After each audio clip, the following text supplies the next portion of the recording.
आज भी आपके लिए लेकर आए हैं एक सुपर मजेदार खाने के साथ देखने लायक हॉरर फिल्म कोल्ड ब्यूटी। ये फिल्म सच में लेट नाइट स्नैक्स के साथ परफेक्ट बैठती है। तो मेरे प्यारे दोस्तों, जल्दी से अपना गर्मा गर्म नाश्ता ले आइए क्योंकि कहानी अब शुरू होती है। लड़की की शादी 2 महीने बाद होने वाली है, लेकिन पार्टी में वो किसी दूसरे आदमी के साथ आंखों आंखों में इशारे करती दिखती है। उसकी सहेली ये सब देखकर नाराज हो जाती है और उसे डांटते हुए कहती है कि वो अभी शादी के लिए तैयार नहीं है। इसके बाद लड़की अपने मंगेतर को फोन करती है और शादी को अगले साल तक टालने की बात कह देती है। मंगेतर कुछ समझ ही नहीं पाता, कुछ बोलने से पहले ही फोन काट दिया जाता है। इसके बाद लड़की फिर से पार्टी में शामिल हो जाती है। शायद अभी अभी हुई बात को भांपते हुए हैंडसम गाइड हुआजिन सबको एक छुट्टी वाली जगह चलने का न्योता देता है ताकि अपने रूखे व्यवहार के लिए माफी मांग सके। इस तरह 6 लोगों का ग्रुप कार से निकल पड़ता है। ग्वेन और उसकी सहेली मोइरा के अलावा एक नई नवेली शादीशुदा जोड़ी डैनियल और इसाबेल, गाइड हुआजिन और अकेले घूमने निकला एलियट भी साथ होते हैं। रिसोर्ट के मालिक डेनिस और ग्रा उनका बड़े प्यार से स्वागत करते हैं, लेकिन ये लोग उनके लिए सिर्फ मेहमान नहीं बल्कि एक स्वादिष्ट दावत भी हैं। रात होते ही ग्रा सबके लिए खास डिनर तैयार करती है।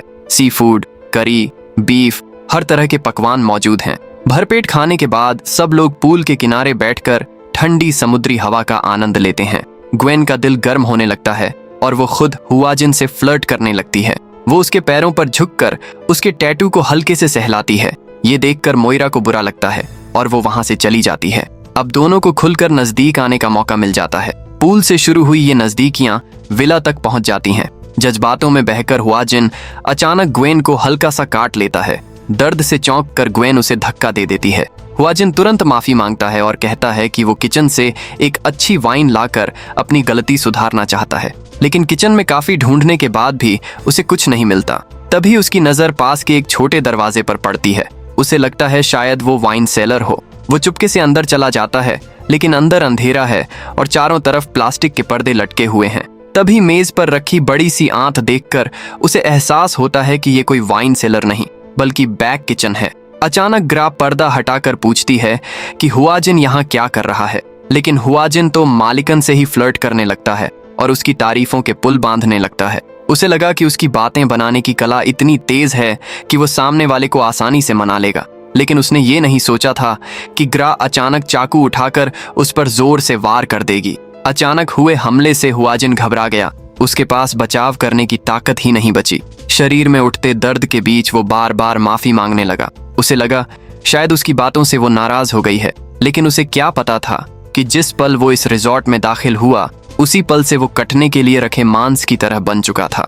मालिक ने हाथ में चाकू घुमाते हुए हुआजिन पर ताबड़तोड़ वार किए उसे बेरहमी से काट डाला। आखिर में उसकी गर्दन पर भी वार कर दिया, जैसे जानवर को काटते वक्त किया जाता है, और वहीं उसकी कहानी खत्म हो गई। डेनिस को डर था कि कहीं बात खुल न जाए। उसके चेहरे पर सख्ती साफ झलक रही थी। उसने कहा कि क्यों ना आज रात ही बाकी सबको भी खत्म कर दिया जाए ताकि आगे कोई झंझट न रहे, लेकिन ग्रा ने सिर हिलाते हुए मना कर दिया। उसने कहा कि खाने की ताजगी के लिए बेहतर होगा कि कल तक इंतजार किया जाए। उधर ग्वेन अपने कमरे में काफी देर तक हुआजिन का इंतजार करती रही, लेकिन वो नहीं आया। आखिरकार वो उसे ढूंढने बाहर निकली। किचन में भी उसने तलाश की पर उसका कोई पता नहीं चला। तभी ग्रा और डेनिस बाहर आए। उनके चेहरों पर बनावटी मुस्कान थी। उन्होंने सहज अंदाज में कहा कि हुआजिन को अचानक कोई काम आ गया था, इसलिए वो चला गया, कल तक वापस आ जाएगा। लेकिन ग्वेन को बात अजीब लगी। वो तुरंत मोइरा के पास गई और अपनी शंका जताई। उसने कहा कि हुआजिन ही उन्हें यहाँ लाया था, फिर वो बिना कुछ कहे कैसे चला गया, और ये दंपति तो उनके लिए बिल्कुल अनजान है। मोइरा ने उसे समझाया कि ज्यादा मत सोचो, वैसे भी ग्वेन और हुआजिन की जान पहचान को अभी सिर्फ 1 दिन ही हुआ है और दोनों तो मानो एक दूसरे में पूरी तरह खो चुके थे। अगली सुबह इसाबेल जल्दी उठकर अकेले समुद्र किनारे के जंगल में चली गई। वहां एक खास किस्म का जंगली जहरीला मशरूम उगता था। सैंपल इकट्ठा करने के लिए उसने सावधानी से उन्हें एक बैग में रखा, लेकिन लौटते समय अनजाने में उसका पैर किसी छिपे हुए जाल पर पड़ गया। अचानक ऊपर से एक भारी चीज गिरी और वो बेहोश हो गई। उधर डैनियल उठकर देखता है कि इसाबेल कमरे में नहीं है। वो घबराकर उसे ढूंढने निकलना चाहता है। एलियट अंदाजा लगाता है कि शायद इसाबेल समुद्र किनारे धूप सेंकने गई हो और सबको साथ चलने का सुझाव देता है, लेकिन ग्वेन थकी हुई थी। पिछली रात की बातों ने उसे बेचैन कर दिया था, इसलिए वो आराम करना चाहती थी। बाकी सबके जाने के बाद ग्वेन उठकर ग्रिल पर रखे मांस को देखने जाती है। तभी ग्रा उसके पास आकर लगातार सवाल पूछने लगती है। उसकी उम्र क्या है, कोई बॉयफ्रेंड है या नहीं, शादी कब करेगी और बच्चे कब करेगी। बिल्कुल वैसे ही जैसे त्योहारों पर रिश्तेदार बेवजह सवालों की झड़ी लगा देते हैं। ग्वेन अब कुछ भी सुनना नहीं चाहती थी। वह चुपचाप ग्रिल पर रखे मांस को देखती रही। तभी उसकी नजर मांस की चमड़ी पर पड़े काले निशान पर गई। वो बिल्कुल हुआ जिन के टैटू जैसा लग रहा था। ये सोचते ही उसके रोंगटे खड़े हो गए। डर के मारे उसे उल्टी आ गई, लेकिन उसने खुद को संभालते हुए कहा कि वो ठीक है। अब उसे साफ महसूस होने लगा था कि इस जगह कुछ बहुत गलत है, लेकिन वो नहीं चाहती थी कि ग्रा को उसके शक का अंदाजा हो। उसका दिल जोर जोर से धड़क रहा था। घर के आसपास जांचते हुए उसे चौराहे पर अजीब से खून के निशान दिखे। वो उन निशानों के पीछे पीछे आगे बढ़ी। एक सुनसान कोने में उसे ढंकी हुई एक कार दिखी। वो हुआजिन की कार थी। उसी पल उसे समझ आ गया कि ग्रा का ये कहना कि हुआजिन चला गया है सरासर झूठ था। उधर बेहोश पड़ी इसाबेल को सबसे पहले डेनिस ने देखा। उसने जल्दी से जाल को समेट दिया। वो इसाबेल पर वार करने ही वाला था कि तभी बाकी लोगों की आवाज सुनाई दी और वो छिप गया। कुछ ही देर में बाकी लोग वहां पहुंचे और इसाबेल को संभालकर विला में ले आए। दूसरी तरफ डेनिस ने देखा कि छिपाई गई कार के आसपास किसी के छेड़छाड़ के निशान हैं। उसे अंदाजा हो गया कि उसका राज शायद खुल चुका है। सौभाग्य से ग्वेन वक्त रहते रास्ता बदलकर बच निकली और डरते डरते विला लौट आई। वहां उसकी मुलाकात इसाबेल को सहारा देकर लाते बाकी लोगों से हो गई। डैनियल घबराया हुआ था। उसने कहा कि उसे अपनी गर्लफ्रेंड को तुरंत अस्पताल ले जाना होगा, लेकिन ग्रा ने कहा कि उसने कुछ नर्सिंग सीखी है, इतनी जल्दी की जरूरत नहीं है। ग्वेन मोइरा को एक कोने में ले गई और अपना शक बताया। उसने कहा कि हुआजिन कहीं नहीं गया, उसकी कार यहीं है, जरूर कुछ हुआ है। लेकिन मोइरा ने उसकी बात पर भरोसा नहीं किया। उसे लगा ग्वेन शायद किसी नशे के असर में है, तभी इतनी घबराई हुई बातें कर रही है। जब ग्वेन उसे कार दिखाने ले गई तो वहां कुछ भी नहीं था, जैसे कभी कोई गाड़ी वहां खड़ी ही नहीं थी। पहले से ही ग्वेन और हुआजिन के रिश्ते को लेकर नाराज मोइरा अब उसका मजाक उड़ाने लगी। उसने कहा कि बिना हुआजिन के ग्वेन इतनी बेचैन हो रही है तो बेहतर है कि वो अपने मंगेतर से शादी ही न करे। फिर उसने कहा कि जब दिमाग ठंडा हो जाए तब बात करना। विला के कमरे में डैनियल अब भी इसाबेल को अस्पताल ले जाने की जिद पर था। तभी इसाबेल बाथरूम में खुद को साफ करने गई। उसी समय ग्रा अचानक कमरे में आ गई और इसाबेल की तबीयत के बारे में पूछने लगी। उसके शब्दों में चिंता झलक रही थी, लेकिन असल में वो सिर्फ ध्यान भटका रही थी।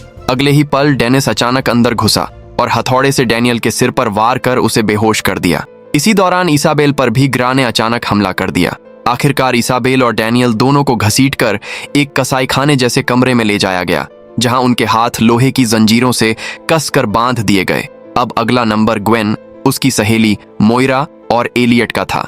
ग्रा ने बड़े आराम से एक बर्फीला ठंडा पेय तैयार किया और मुस्कुराते हुए तीनों के सामने रख दिया, मानो गर्मी से राहत देने के लिए हो। मोइरा ने बिना सोचे समझे गिलास उठाया और एक ही सांस में पी गई, लेकिन ग्वेन पहले से सतर्क थी। उसे पता था कि ग्रा भरोसे लायक नहीं है। उसने कहा कि पहले ग्रा खुद एक घूंट पिए। ग्रा साफ मना कर गई। आखिर उस पेय में क्या मिलाया गया था, ये सिर्फ वही जानती थी। बात बढ़ते बढ़ते बहस में बदल गई। जब ग्रा को लगा कि उसकी चाल पकड़ी जा चुकी है, तो उसने जेब से छुपा हुआ चाकू निकाला और अचानक ग्वेन पर वार कर दिया। ग्वेन किसी तरह फुर्ती से बच निकली, लेकिन उसी समय मोइरा पर दवा का असर होने लगा और वो पूल में ही बेहोश होकर गिर पड़ी। मौका देखकर ग्वेन भागी और किसी तरह वहां से निकलने में सफल रही। ग्रा ने तुरंत ये बात अपने पति डेनिस को बताई। गुस्से से भरा डेनिस बाहर निकला और ग्वेन को ढूंढने के लिए हर तरफ छानबीन करने लगा। अच्छी बात यह रही कि ग्वेन समझदार थी। उसने देखा कि आसपास घास काफी ऊंची है, तो वो जमीन पर लेटकर छिप गई और इस तरह डेनिस की नजरों से बच निकली। उधर ग्रा ने मोइरा को मेज पर लिटाया और इसाबेल और डैनियल की हालत देखने गई, लेकिन वहां पहुंचकर उसने देखा कि दोनों के मुंह से झाग निकल रहा है। ये साफ जहर का असर था। असल में इसाबेल समझ चुकी थी कि अब बच निकलना नामुमकिन है। उसे एहसास हो गया था कि वो एक ऐसे दरिंदे के हाथों में फंस चुकी है जो नरभक्षियों जैसा है। इसलिए उसने और डैनियल ने मिलकर जंगल से लाए जहरीले मशरूम खा लिए। उनका फैसला साफ था, मर जाना मंजूर है, लेकिन किसी की थाली में परोसा जाना नहीं। ये देखकर ग्रा का गुस्सा 7वें आसमान पर पहुंच गया। अगर खाद्य सामग्री कम पड़ गई तो वो अपने खास मेहमानों को दावत कैसे दे पाएगी। अब उसके पास एक ही रास्ता था, ग्वेन को हर हाल में ढूंढ निकालना। लेकिन किस्मत ने पलटी मारी। ग्रा के बाहर जाते ही ग्वेन छिपते छिपाते उसी जगह पहुंच गई। उसने मोइरा को जगाया और उसे लेकर भागने ही वाली थी कि दरवाजे पर आहट हुई। ग्वेन ने तुरंत मोइरा को वापस लिटा दिया और उसे बेहोश होने का नाटक करने को कहा। खुद एक तरफ छिपकर सही मौके का इंतजार करने लगी। ग्रा अंदर आई, हाथ में लकड़ी का तख्ता ली। उसने बेरहमी से मोइरा के हाथ पैरों पर वार करना शुरू कर दिया और कहने लगी कि ये सामग्री तैयार करने का तरीका है। मोइरा की चीखें सुनकर ग्वेन का दिल कांप उठा। उसने पास पड़ी लकड़ी उठाई और अचानक बाहर निकलकर ग्रा पर हमला कर दिया। ग्रा संभल भी नहीं पाई और गिर पड़ी। ग्वेन ने उसी तख्ते से उस पर लगातार वार किए जब तक वो बेहोश होकर निश्चल नहीं हो गई। तभी ग्वेन ने खुद को संभाला, मोइरा को सहारा दिया और वहां से भागने लगी। लेकिन कुछ ही कदम आगे बढ़ी थी कि उनका सामना एलियट से हो गया। किसी को नहीं पता था कि वो अब तक कहाँ था। उसके मुताबिक पूल के पास की घटना के बाद वो डर कर भाग गया था और विला में ही कहीं छिपा हुआ था। जब उसे लगा कि सब शांत हो गया है, तभी वो बाहर निकला। एलियट अचानक अपना पेट पकड़कर तड़पने लगा, मानो उसे भी उसी पेय का असर हुआ हो। लेकिन ग्वेन ने बिना देर किए उसे एक जोरदार थप्पड़ मारकर जमीन पर गिरा दिया, क्योंकि उसने साफ देखा था कि एलियट ने वो ड्रिंक पी ही नहीं थी। सच्चाई से अनजान मोइरा अब भी एलियट का बचाव कर रही थी। उसे लग रहा था कि ग्वेन बेवजह शक कर रही है। लेकिन तभी एलियट की जेब में रखा वॉकी टॉकी बज उठा और उसमें से डेनिस की आवाज सुनाई दी। तभी मोइरा को समझ आया कि ये अनजान शख्स जो अब तक उनका हमदर्द बन रहा था, असल में डेनिस का साथी है। सच सामने आते ही हालात और बिगड़ गए। अचानक डेनिस वहां आ पहुंचा और उसने मोइरा को पकड़ लिया। उधर एलियट ने ग्वेन को जमीन पर गिराकर उसका गला दबाना शुरू कर दिया। डेनिस ने देखा कि मामला हाथ से निकल सकता है। अगर एलियट ने गुस्से में ग्वेन को मार डाला तो सामग्री ताजा नहीं रहेगी। इसलिए उसने मोइरा को छोड़ दिया और एलियट को जोरदार लात मारकर अलग किया। लेकिन उसने एक गलती कर दी। उसने पीछे खड़ी मोइरा को नजरअंदाज कर दिया। अपनी सहेली को बचाने की चाह में मोइरा ने पास पड़ा पत्थर उठाया और पूरी ताकत से डेनिस के सिर के पीछे दे मारा।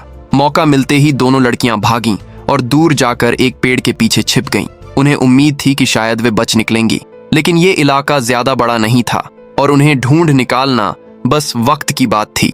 जल्द ही डेनिस की आवाज उनके कानों में गूंजने लगी, ठंडी, डरावनी, जैसे किसी शैतान की फुसफुसाहट। उसने बताया कि कुछ समय पहले एक विमान दुर्घटनाग्रस्त होकर इस सुनसान द्वीप पर उतरा था। उसमें सवार लोग 3 महीने तक वहीं फंसे रहे। आखिरकार वे जिंदा बचे, क्योंकि उन्होंने अपने ही कुछ साथियों को मारकर उनका मांस खाया।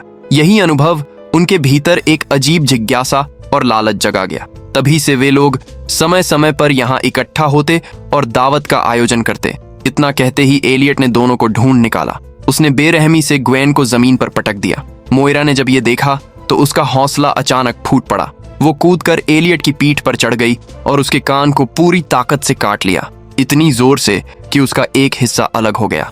लेकिन एलियट अब भी ताकतवर था। उसने दर्द सहते हुए मोइरा को नीचे गिराया और उसे जोर जोर से मारने लगा।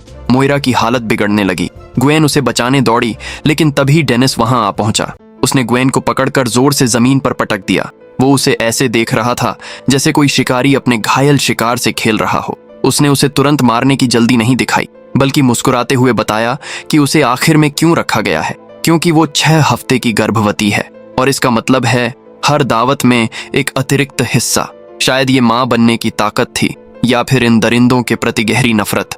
ग्वेन के अंदर अचानक अजीब सी शक्ति जाग उठी। उसने पूरी ताकत से अपनी उंगलियां डेनिस की आंखों में घुसा दी। दर्द और अंधेपन से तड़पकर डेनिस हाथ में चाकू लिए पागलों की तरह वार करने लगा। उसी वक्त ग्वेन की नजर पास के पेड़ पर लगे एक बड़े जाल जैसे तंत्र पर पड़ी। उसके ठीक बगल में उसका ट्रिगर था। उसने पूरी ताकत से उसे खींच दिया। ऊपर से एक भारी वस्तु सीधे डेनिस पर आ गिरी। लकड़ी का नुकीला हिस्सा उसके गले को भेद गया और वहीं उसकी कहानी खत्म हो गई। उधर एलियट भी मोइरा के गुस्से का शिकार बना।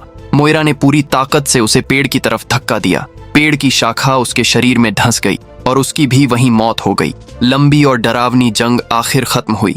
दोनों लड़कियां एक दूसरे का सहारा लेकर वहां से निकलने लगीं, लेकिन तभी सामने से ग्रा आती दिखाई दी, दोनों हाथों में चाकू लिए। उसके चेहरे पर खौफनाक गुस्सा साफ दिख रहा था। खासकर जब उसने अपने पति की कटी हुई बांह देखी तो वो गुस्से में चीख उठी और दोनों लड़कियों पर टूट पड़ी। उसका जोश तो बहुत था, लेकिन वार उतने सटीक नहीं थे। ग्वेन और मोइरा फुर्ती से उसके हमलों से बचती रहीं और मौका देखकर पलटवार किया। आखिरकार ग्रा भी उन्हीं दोनों के हाथों मारी गई। वो खौफनाक रात आखिर खत्म हो चुकी थी। अगले दिन वो लोग जो इस दावत के शौकीन थे फिर से वहां इकट्ठा हुए। सब बड़े चाव से खाना खाने लगे, लेकिन उन्हें क्या पता था कि इस बार रसोइयां ग्रा नहीं बल्कि ग्वेन और मोइरा थीं। कुछ ही देर में मेहमानों को बेचैनी होने लगी। एक एक कर सबके मुंह से झाग निकलने लगा और वो दर्द से तड़पते हुए मेजों पर ही गिर पड़े। थोड़ी ही देर में सबकी कहानी खत्म हो गई। दोनों लड़कियां एक दूसरे को देखकर हल्का सा मुस्कुराईं।